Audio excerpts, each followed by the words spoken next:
How dare you sneak in here? Mom slapped me at Dad's black tie birthday. Then the governor stood up and revealed who I really was. The sting arrived before the sound did. That's the part nobody warns you about. Getting struck by your own mother in the middle of a 5-star dining room. Your brain doesn't process the crack of contact first. Processes heat. A rush of copper flooding your mouth. The way her ring, the anniversary diamond my father bought her, catches your bottom lip and splits it open like a paper cut you didn't see coming. And then the room stops. 40 place settings freeze mid-bite.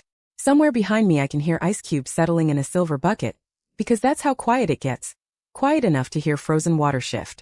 How dare you sneak in here? My father spat, practically foaming. My mother's manicured nails were buried so far into my arm that 4 little crescent-shaped wounds were already blooming red against my black sleeve. 6 feet away my daughter, 6 years old, a purple crayon still clutched in her small fist, sat frozen on the lap of the sitting governor of our state.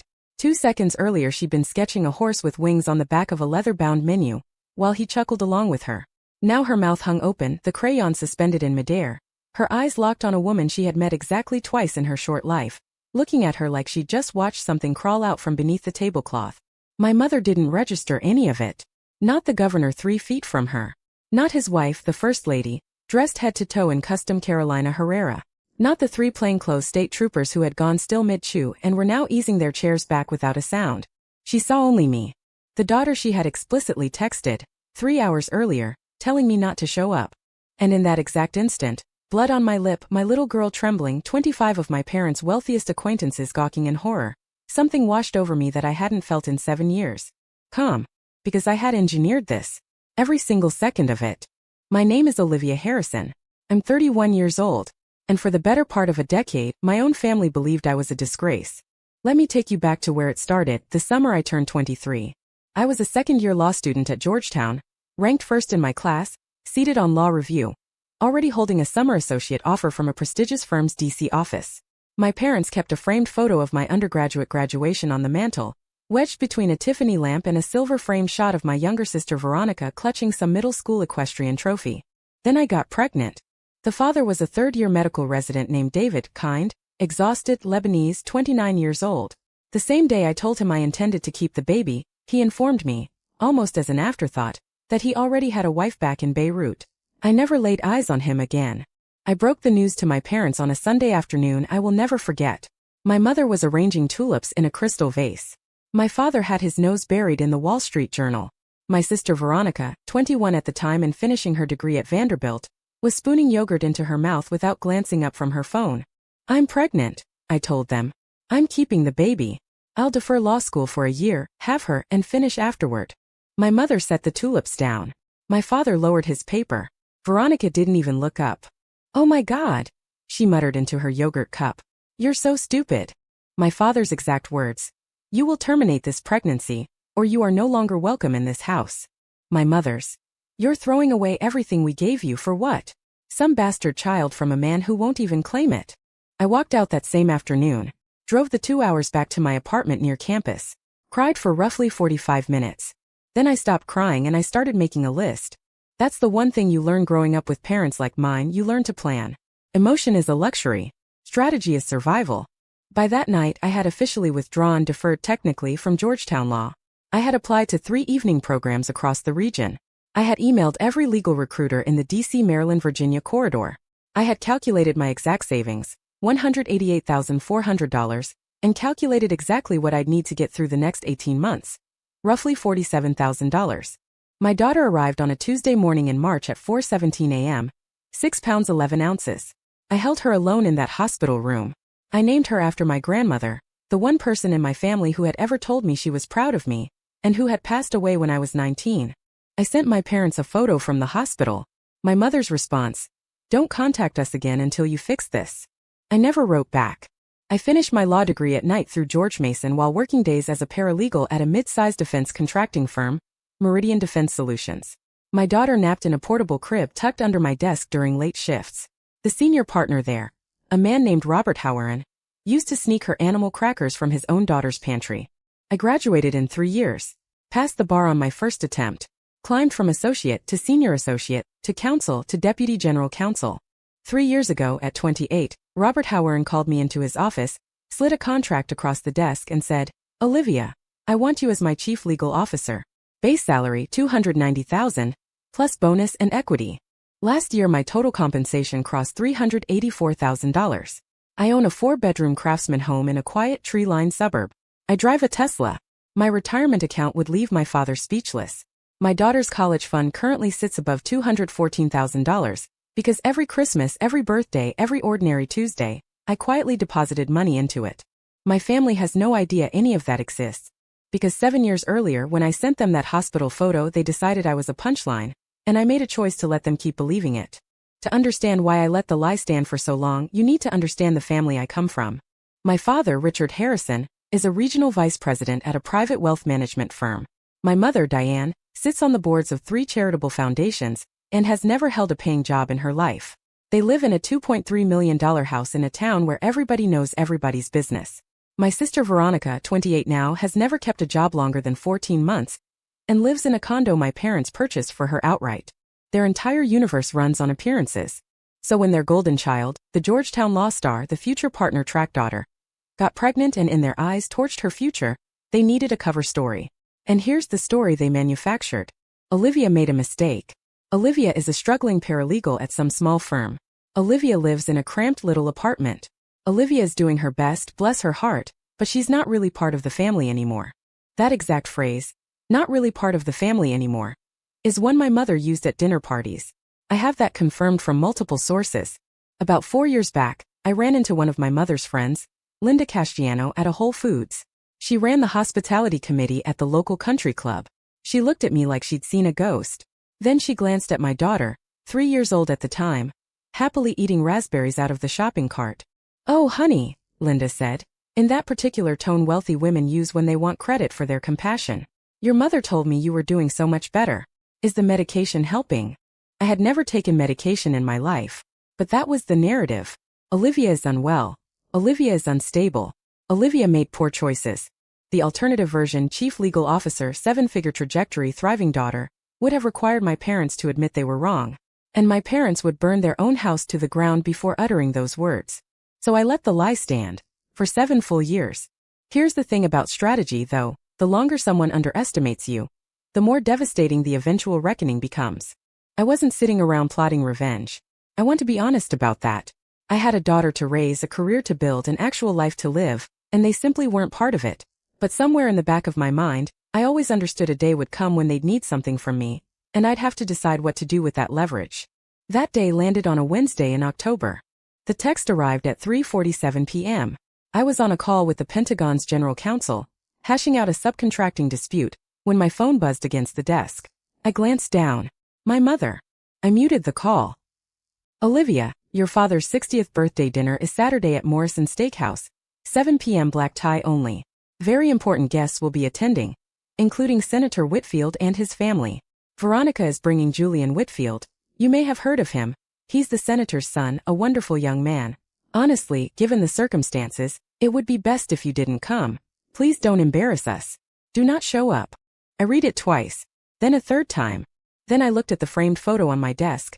My daughter at 4 years old, clutching a stuffed dolphin at the aquarium, hair styled into 2 crooked pigtails I'd done myself before pre-K that morning. I unmuted the call. "Sorry, Greg, go ahead," I said to the Pentagon's counsel, and we finished the call by 4:30.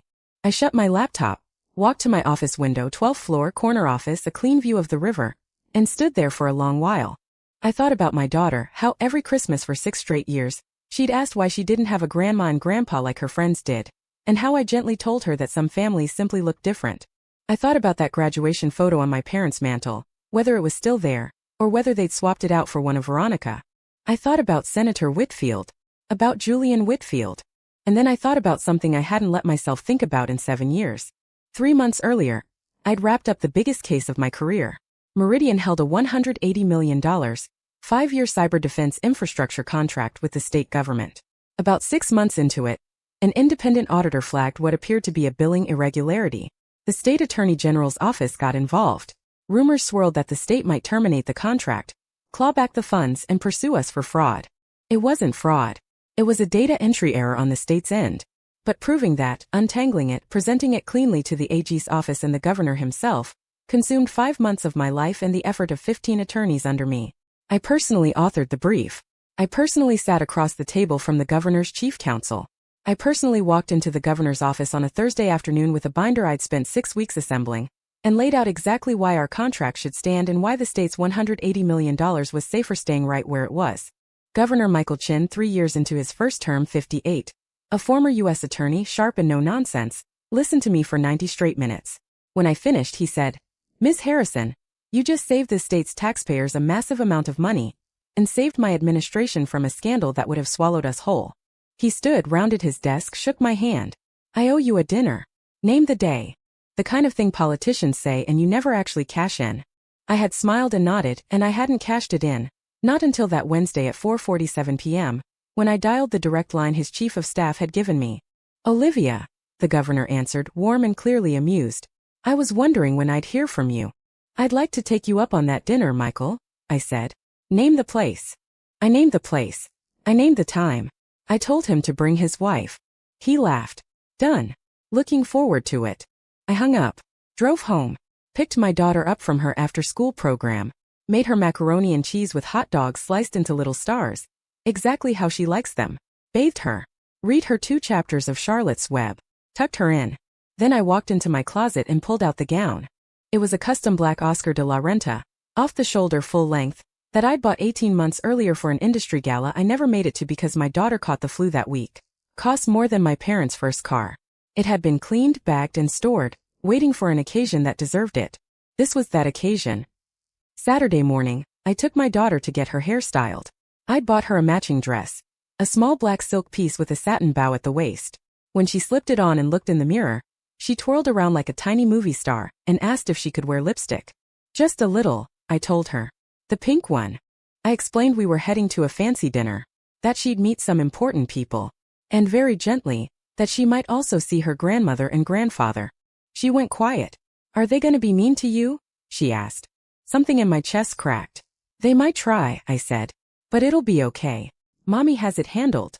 She nodded, the serious little nod 6-year-olds give when they're pretending to understand grown-up things. "Can I bring my purple crayon?" she asked. "You can bring all your crayons." She brought every single one, packed into a tiny gold purse I'd given her for her birthday. She held my hand the entire walk to the car. We reached Morrison's Steakhouse at 6:58 p.m. The governor's car was already parked outside. So was his wife's. So was the unmarked security detail vehicle. Antoine, the maitre d' I'd coordinated with 3 separate times that week, recognized me the moment I walked in. He'd been instructed to seat us at the corner banquette, the one with a direct sightline to the front entrance. Anyone stepping through Morrison's doors would spot our table within 4 seconds. That placement wasn't an accident. I'd requested it. Governor Chin stood when we approached, taller in person than I remembered. He hugged me, an actual hug, not the political kind. Then he knelt down and shook my daughter's hand with total solemnity. "You must be the artist I've heard so much about," he said. She stared at him. "You're the man from TV." "I am. Are you a real king?" His wife, Susan Chin, 60 years old, former federal judge, sharp as broken glass and twice as warm, burst out laughing. "Honey," she said. "He wishes." We sat. My daughter was given the seat beside the governor and immediately pulled out her crayons, drawing across the back of her menu. "What are you drawing?" he asked her. "A horse." "Does the horse have a name?" "Susan." She pointed straight at the First Lady, who nearly choked on her water glass. Drinks came around, a Manhattan for the governor, a glass of Sancerre for his wife, Bordeaux for me, and a Shirley Temple with 3 cherries for my daughter. It was 7:09 p.m. At 7:12 the front doors swung open, and my family walked in. Picture it. 25 guests total. My mother leading the pack in a floor-length emerald gown, dripping in the diamonds my father gave her for their 30th anniversary. My father a half step behind, tuxedoed, looking every bit the regional VP celebrating his 60th. Veronica next, in red hair immaculate, wearing the expression of a woman who's finally landed the prize she'd been hunting her whole life. And 3 steps behind her, Julian Whitfield. Julian Whitfield, 32, a Yale Law graduate on partner track, son of Senator Marcus Whitfield, the man my sister had spent 6 months bragging about on social media. Julian Whitfield, the same man I'd last seen in a Georgetown law hallway 8.5 years earlier, my study partner for 3 semesters, the closest thing I had to a real friend in law school, the person who took me for coffee the morning after I found out I was pregnant and held my hand and told me I'd be okay no matter what I chose. Julian Whitfield, who had absolutely no idea, none, that the unstable sister his new girlfriend kept complaining about was me. I sat completely still. I watched my mother's eyes scan the room. She never noticed the governor. She never noticed anyone. She noticed me. Me in a gown worth more than her car, seated at a banquet with my 6-year-old on the lap of a man whose face she hadn't yet placed. Her expression did something I'd never once seen it do. It went purple. She broke away from the group and marched across the dining room so fast my father had to jog to catch up. Veronica trailed behind, smirking, already sensing a show. Julian, at the back of the pack, was still looking down at his phone. My mother arrived at our table. "Olivia," she said, loud enough to carry across all 40 seats. "How dare you show up after I told you to stay away?" A man at the next table quietly set down his fork. "Mom," I said, keeping my voice level. "You're embarrassing yourself." "I'm embarrassing myself?" Her voice climbed. "Look at you. Crashing your father's birthday in some ridiculous dress, bothering strangers, dragging that child along. That child is your granddaughter. Don't you dare." She grabbed my arm. Her nails, freshly manicured, French-tipped, lacquered, dug straight into my skin. I felt the sting. I felt the blood start to well. I didn't move. That's when my father caught up. "For God's sake, Olivia," he hissed. "Senator Whitfield is right behind us. Take the child and leave through the kitchen. We'll deal with this later." That's when Veronica saw her opening. She stepped forward, smiling with every tooth she owned. "Look at you," she said, "pretending to be somebody. Where'd you steal the dress? Rent the runway. You're a paralegal. Tonight is black tie. Tonight is about Julian's family, not your sad little fantasy." And right on cue, the slap. My mother's open palm across my cheekbone. The flash of pain. The metallic taste again. Warm blood trickling from the corner of my mouth. My daughter screamed. A small scream, the kind a child makes when she's trying desperately to be brave. The First Lady scooped her off the governor's lap and pulled her close, covering her little ears with both hands. The entire dining room had gone dead silent. That's when Julian Whitfield finally looked up from his phone. He looked at Veronica, then at my mother, then at me. All the color drained from his face. "Olivia," he whispered. "Olivia Harrison?" Veronica seized his arm. "Julian, ignore her. She's my problem sister, I told you about her." He yanked his arm back like she'd scalded him, staring straight at me. She's your sister? Don't talk to her, Julian," my mother snapped. "She's nothing. She's nobody. A paralegal who got herself knocked up by some doctor and ruined her own life." That's when Governor Chin set his wine glass down. It was the softest sound imaginable, crystal on linen, but in that silence it rang out like a gavel strike. He rose to his full height, over 6 feet, tuxedo pressed and sharp, and stepped around the table. He handed my daughter gently to his wife. He walked slowly until he was standing directly between my mother and me. He didn't so much as glance at me. He looked only at her. "Mrs. Harrison," he said, so quietly that people 2 tables over leaned in to catch it, "I would think very carefully about your next sentence." My father's jaw fell open. You could practically watch the recognition fire behind his eyes. The face from the news, the face on the magazine cover sitting in his own study. "Governor Chin," he stammered. "That's correct." The governor's gaze slid slowly from my father to Veronica, back to my mother. "And the woman you just struck in front of my wife, in front of her own daughter." He paused. I have relived that pause 1,000 times since. Maybe 2 seconds long. Felt like an entire year. Is the reason this state still has $180 million sitting in its budget. The wineglass in my mother's hand slipped from her fingers. It didn't shatter, just tipped, spilling Bordeaux dark and slow down the front of her emerald gown. She didn't even notice. The governor smiled. It was not a kind smile. "Now," he said, "shall I tell them exactly who Olivia is?" You could have heard a pin drop in that room. Picture the tableau. A towering governor standing his ground. A first lady cradling a sobbing 6-year-old. A woman in a $14,000 gown bleeding from a wound her own mother inflicted. A wine-soaked socialite frozen mid-insult. A regional VP looking 2 seconds from fainting. A younger sister whose smirk was dissolving in real time. And off to the side, Julian Whitfield, who had now taken 3 visible steps away from Veronica. Behind him, the rest of the arriving party had started filing in. 25 people in evening wear, several already recognizing the governor. One tall, silver-haired figure with the senator's unmistakable bearing had gone still. Senator Marcus Whitfield. Watching the governor. Watching me. About to become the second person in that restaurant to recognize exactly who I was. I stood. "Michael," I said, "it's all right." "It is not all right, Olivia. It's all right. I'll handle it." I touched my lip, looked at the blood on my fingers, and let the entire room watch me look at it. Then I turned to my mother. "Mom," I said, "you need to sit down. Don't you dare speak to me like. You need to sit down before you fall down. Dad, get her a chair." My father, moving on pure autopilot, dragged a chair over from the neighboring table and half lowered her into it. She sat there, soaked in wine, staring at me like she'd never laid eyes on me before. I turned to Veronica. "Where do you want to start?" I asked. "With the part where you accused me of stealing this dress? Or the part where you've spent 6 years telling everyone I'm a struggling paralegal?" She opened her mouth to fire back. I raised a hand. "Veronica, stop. I'm going to do you a kindness. I'm going to let you leave this restaurant before Julian finds out the rest. If I were you, I'd grab Mom and Dad and go." Julian stepped closer instead. "Olivia," he said. Are you okay?" "I'm fine, Julian. It's good to see you. I'm sorry it had to be like this." What is happening right now?" I looked at my sister. "Julian was my study partner in law school," I said. "We took torts and civil procedure together. He drove me to my OB appointment when I was 6 weeks along, and had no idea what I was going to do." I turned back to him.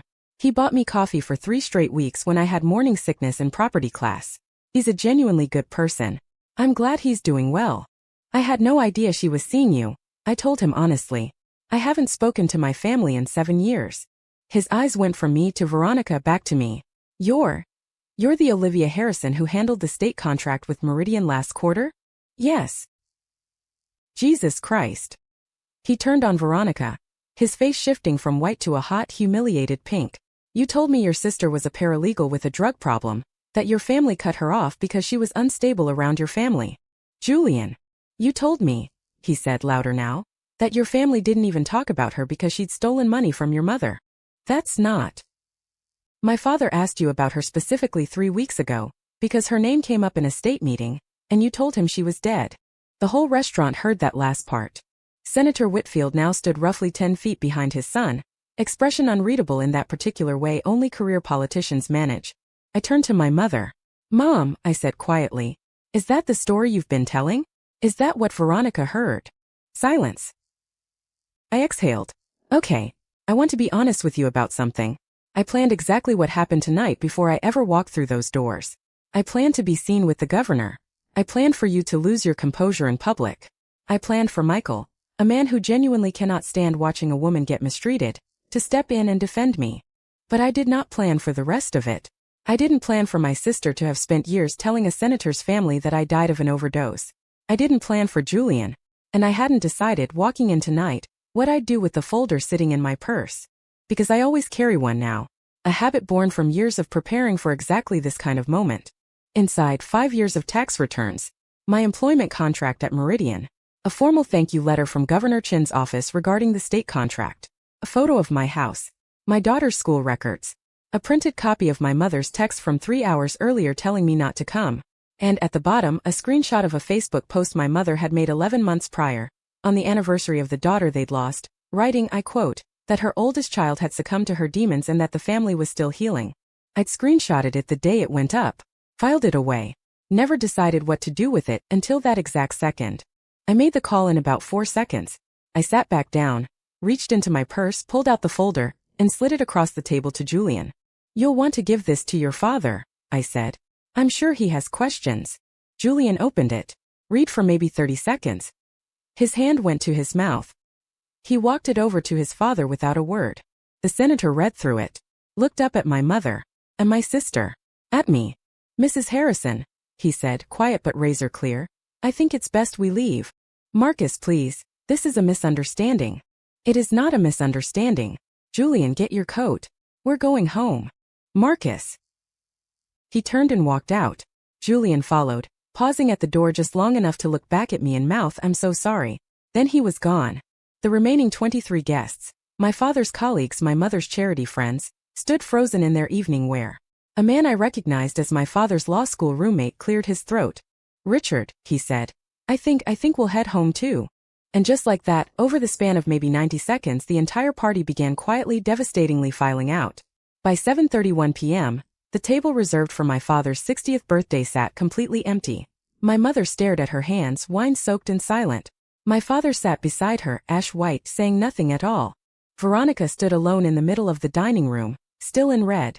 "You did this," she whispered at me. "You did this on purpose." "No, Veronica," I said. "I came to dinner. You did this." Here's what happened next. But first let me tell you what I didn't do. I didn't gloat. I didn't raise my voice. I didn't take a single photo. I didn't post a word of it online. I didn't even mention it to a single coworker come Monday morning. Here's what I did instead. I found Antoine, the maitre d', and asked him to bring my family a fresh round of drinks on my tab, and to put their entire birthday dinner on my account whenever they were ready to order. He looked at me like I'd lost my mind. "Ma'am. Please," I said. "Whatever they'd like. It's on me." Then I stood, gathered my daughter from the First Lady's arms, thanked the governor and his wife for coming, kissed the top of my daughter's head, and asked if she wanted dessert. She nodded eagerly. We walked slowly past my parents' table. I stopped, looked down at my mother, who wouldn't meet my eyes. "Mom," I said, "Maya has a school recital next month, November 18th. The address is on the card in your hand." I'd slipped it into her palm without her noticing. "You don't have to come. You probably shouldn't. But she's your granddaughter, and she's wonderful, and I thought you should know." I waited. She said nothing. I walked away. My daughter and I had dessert at the bar. A sundae roughly the size of her head, delivered by Antoine himself with 2 bonus cherries and a little chocolate elephant perched on top. The governor and Mrs. Chin joined us for another 45 minutes, talking about nothing in particular. My daughter told the First Lady all about her stuffed dolphin. Mrs. Chin told her about her own grandchildren. By 9:14 p.m. we were driving home. My daughter fell asleep in the car. I carried her in, changed her out of the tiny black dress, tucked her into bed in her pajamas.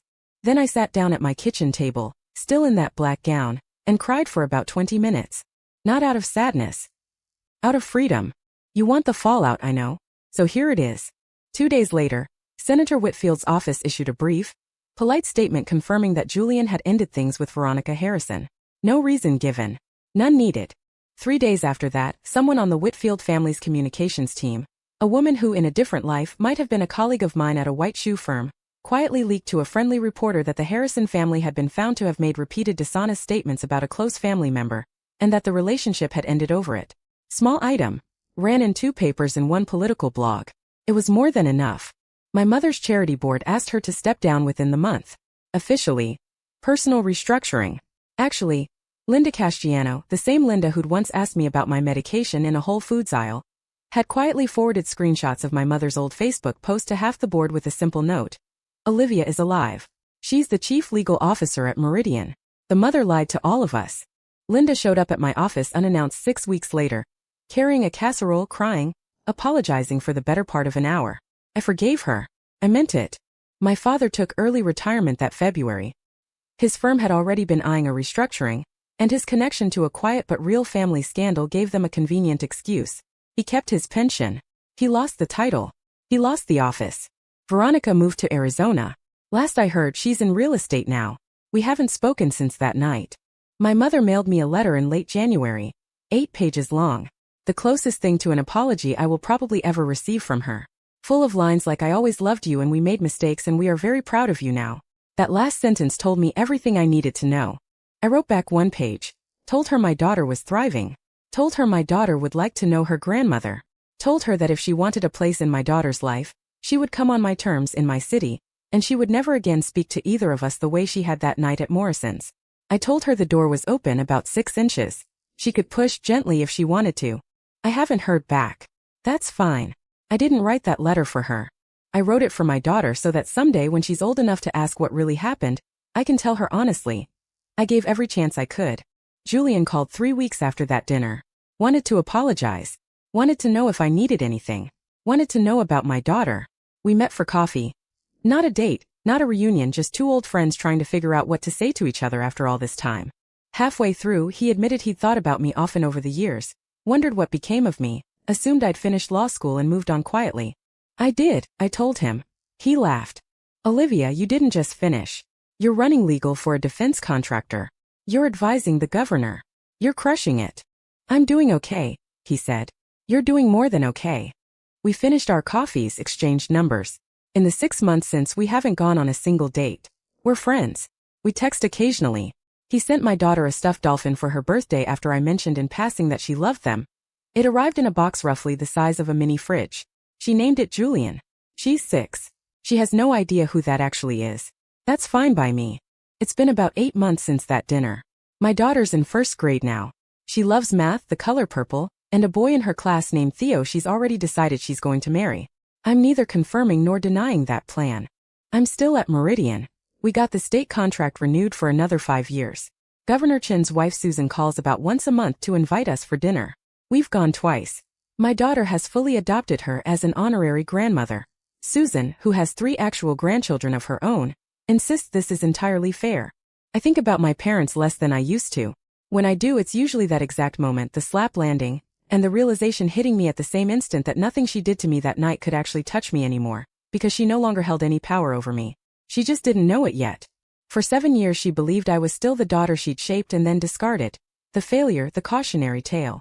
She never understood that the cautionary tale had quietly built a life she couldn't have imagined, in a city she'd never visited, raising a daughter she'd never met, using the very mind she'd once tried to break. That mind was the same one that kept her wine glass steady on its coaster, and her secrets filed away in a folder, and her granddaughter safe in a governor's lap. I think about that a lot.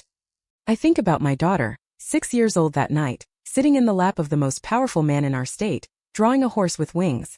I think about the way she looked at her grandmother right before the slap landed, and how even at 6, I could see she already understood exactly what kind of woman she was looking at. Kids know. They always know. That's the part those women never grasped. Whatever lies you tell about your own child eventually surface. And whatever cruelty you model for the next generation, that next generation grows up, walks into a restaurant in a dress worth more than your car, and gets to decide in one quiet moment whether to be cruel back. I chose not to be cruel. I chose to be precise. The slap healed within a week. The bruising on my arm took a little longer. The 4 crescent-shaped scars my mother's nails left behind are still faintly visible if you look closely. I've never bothered covering them. Every now and then, mid-deposition, across the table from opposing counsel, walking into the governor's mansion for a dinner I would once have killed to be invited to, I glance down at my forearm and see them. For small crescents. For small reminders that the people who tried to bury me like a shameful secret had no idea they were burying the wrong daughter. That the paralegal they wrote off walked into that restaurant and walked out something closer to a legend. And that the 6-year-old drawing a horse with wings on the back of a leather menu, the one who heard her own grandmother call her mother nothing, is going to grow up knowing exactly who her mother really is. A woman who waited 7 years. A woman who picked up the phone. A woman who, in the end, didn't have to lift a finger, because the truth did the lifting for her. If you made it this far, you already know what that dress cost. You already know exactly what the silence was worth. The only question left is this. The next time someone tells you that you're nothing, will you remember? Because the people who write you off today are very often the same people you'll one day invite to dinner, just to watch them figure out piece by piece who's actually been sitting at the head of the table all along.